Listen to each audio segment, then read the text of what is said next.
So, hello, I'm Mariska Dressler, Director Horticulture, and I'm in Colombia today, and actually the whole week, to visit the Expo Agrofuturo. And I'm here with a very special guest, it's Alejandro. And Alejandro, can you please introduce yourself? So my name is Alejandro Sáenz from Colombia. Sáenz Fety is my company and we want to transform the agricultural sector. So Alejandro, we are here at a very special project. It's called Ahora. And can you please tell a little bit more about that? Ahora, the literal translation in English will be now.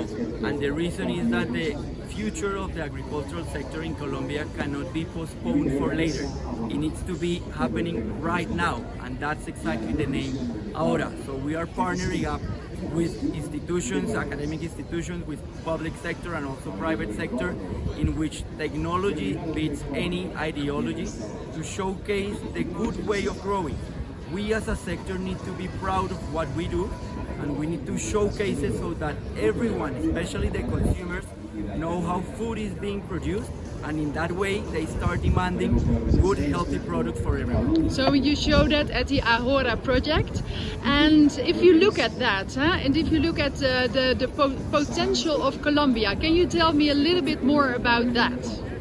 True, that is exactly what we're showcasing. It is a project led by Sáenz Fety, but we have supporting companies and also institutions like even the Dutch Embassy, the Dutch Holland House. Then we have private sector from the banks in Colombia, and also foundations that give economic and mainly things like transfer of knowledge. We're showcasing it in Expo Agrofuturo, but this is why are we showcasing it? Because as a company we believe that Colombia could be that place to provide food security. Are we doing it? No. Do we have the potential? Yes. Why are we not achieving that? I'll explain myself later. Yes, because I'm very interested to know what are the needs to really to reach the potential that Colombia has on horticulture. Everyone has talked about the potential of Colombia. Even the FAO names Colombia as one of the 7 countries that could supply food security. But why are we not achieving it?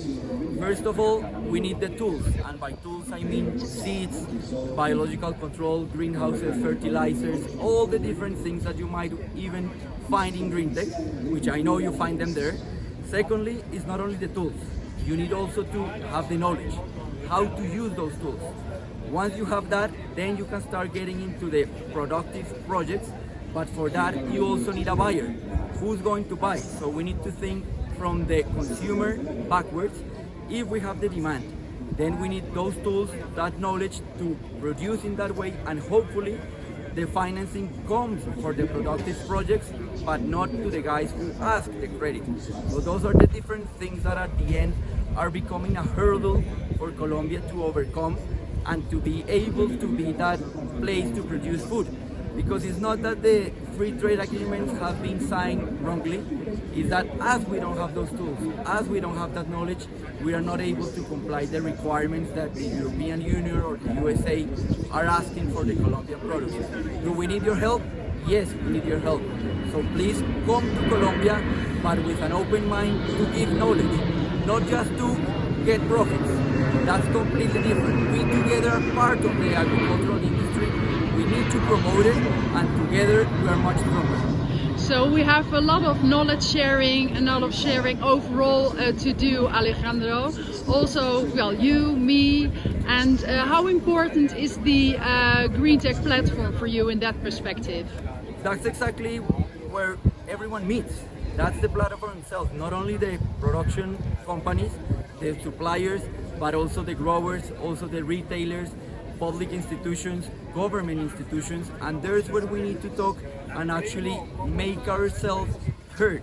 We need to shout as much as we can, and one platform that actually is doing that is called Eat This, in which we want to show that we can produce food without damaging the planet. And for that we're sending 2 special messages, one for governments, that we need those tools to enter the country, and secondly the consumers to understand how is food being produced, so that we can actually ask for a better supply chain throughout the production process.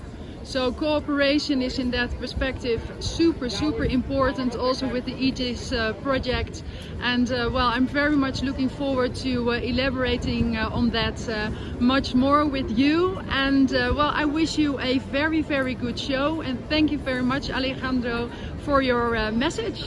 Thank you very much, Bye Mariska. bye. And what we mainly need is collaboration. Alone you cannot do it. We can do it together. We Let's need to do shout that. our message. Yes, we will shout it out. Thank you very much. Bye.